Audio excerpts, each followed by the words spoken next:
প্রিয় ছাত্রছাত্রী 3.3 এর উদাহরণ 26 3x² মাইনাস এক্স মাইনাস 14 কে উৎপাদকে বিশ্লেষণ করো। দেখো এখানে সমাধানটা আমরা একটু করি। সমাধানে 3x² এক্স মাইনাস 14, দেখো এই অঙ্ক আমি আগে দুইটা করা দিছি।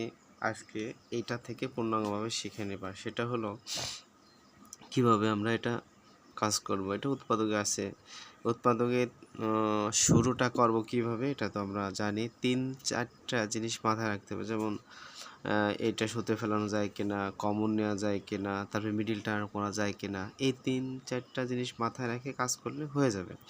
যেমন এখানে দেখো, এখানে যদি প্রথমে কোনো সংখ্যা থাকে আর এই লাস্টের সংখ্যা গুণ করবা, গুণ করলে যে সংখ্যা হবে সেই সংখ্যার উপরে মিডিল টার্ম করতে হবে। যেমন 3-14 42, 3-14 কত 42, এই 42-এর পর হলো মিডিল টার্ম করতে হবে।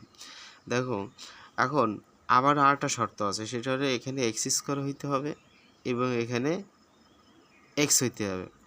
আচ্ছা, যদি এখানে x⁴ হয়, এখানে x² হইতে হবে, মানে অর্ধেক কম বেশি হইতে হবে, ঠিক আছে? তাহলে এবং লাস্টের সংখ্যা হইতে হবে, তাহলে মিডিলে করা সম্ভব হবে।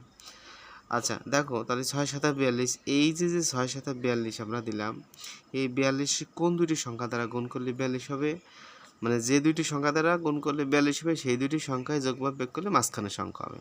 এখন ওই দুইটি সংখ্যা পাবা কীভাবে? ওই দুইটি সংখ্যা ভাগ করে পাবা। যেমন 6 দ্বারা 7, এই 42টা যদি ভাগ করো তাহলে 7 পাচ্ছ, 6×7=42, আর 7-এর থেকে 6 বাদ দিলে কত? একটা x পাচ্ছ, মানে একটা সংখ্যা পাচ্ছ, আর কোনো কিছু না। যেমন এখানে আমরা 3x², এখানে 7x দিতে পারি, আর এখানে প্লাস 6x দেবো, আর এখানে -14। আচ্ছা, এখানে কেন একটা প্লাস একটা মাইনাস দিলাম? এটা হলো একটা প্রশ্ন আসতে পারে। দেখো 7টা x যদি আমি 6টা x বাদ দিয়ে দিই, তাহলে আমাদের মাইনাস একটা x থাকে। এখানে যে চিহ্ন থাকবে সেই চিহ্ন সহ প্রয়োগ করতে যোগ বিয়োগ করার পরে, ঠিক আছে?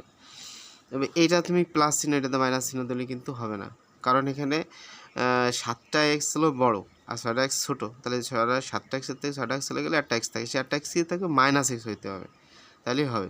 দেখো এবার আমরা এই যে 4টা পদ হয়েছে, 4টা পদের মধ্যে আমরা 2টা পদে বিভক্ত করে নেব। এই যে 2টা পদ আলাদা আলাদা করে নিলাম। এখন এর ভিতরে আমরা কমন নেব।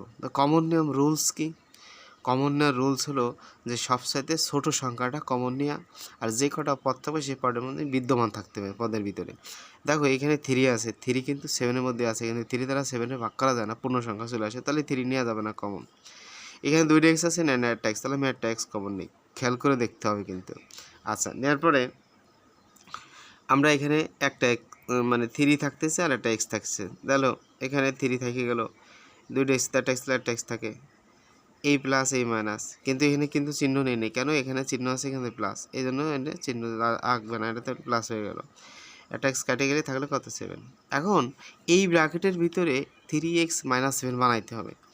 এখন এখানে যে চিহ্ন থাকবে মাঝখানে সেই চিহ্ন তুমি দিবা। এভাবে তুমি সংখ্যা নাও আর না নাও, ঠিক আছে? বা কমন যাক আর না যাক। দেখো সেই ক্ষেত্রে এইখানে আমি কী নেব? এখানে যদি আমি 7 বানাই কোনায়, 7 বানাতে গেলে কী করতে হবে? আমাকে এখানে 2 নিতে হবে, 7 × 14 দ্বারা ভাগ করতে হবে। তাহলে আমি এখানে 2 নিতে পারি, 2 দ্বারা এই 6 ভাগ করলে কত? 3 হচ্ছে, তাহলে 3 বসাই দিলাম, আর এক্সটা বসে গেল, তাহলে 3x আমার এখানে হয়ে গেল। দেখো এই প্লাস আর এই মাইনাস গুণ করো, প্লাস মাইনাসে মাইনাস, 2 দ্বারা 14 গুণ ভাগ করলে কত হয়? 7, এই 7, তাহলে 3x - 7, 3x - 7 মিলে গেল। আমাদের এই অঙ্কের লাস্টের কাজ হলো যে ব্র্যাকেটের ভিতরে অবশ্যই বাধ্যতামূলক মিলকরণ করতে হবে। যদি মিল হয় তাহলে অঙ্ক হবে, না হবে না।